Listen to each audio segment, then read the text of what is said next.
Bento grids. In this video, we will see how to design a landing page hero section following bento grids. This will be the part 1 of the bento grid design. In the part 2, we will see how to export our design from Figma to Webflow using the plugin while keeping it fully responsive. So, let's get started. To create this grid layout, first we can generate and follow an outline from this website. The link is in the description. Go to this website and play around with number of cards and number of columns until you get a perfect layout for your required section.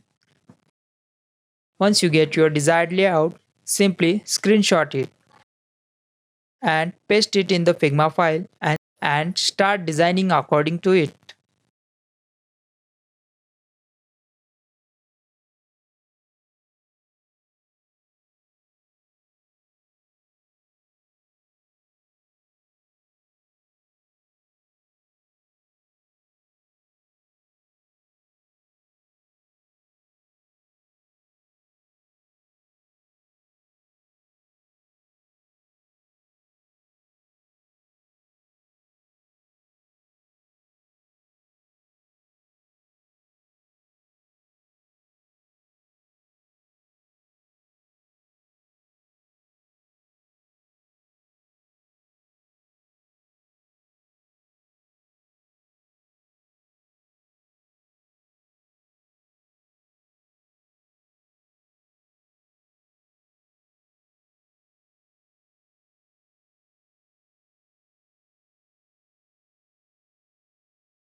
The final design will look something like this.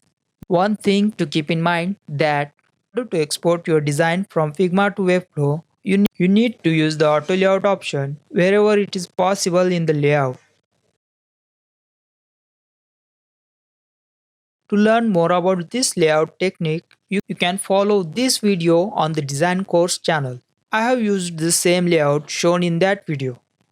You can watch the part 2 of this video to learn how to export the design from Figma to Webflow using the plugin and keep it fully responsive. That is it for this video. I'll see you in the next one. Thanks for watching.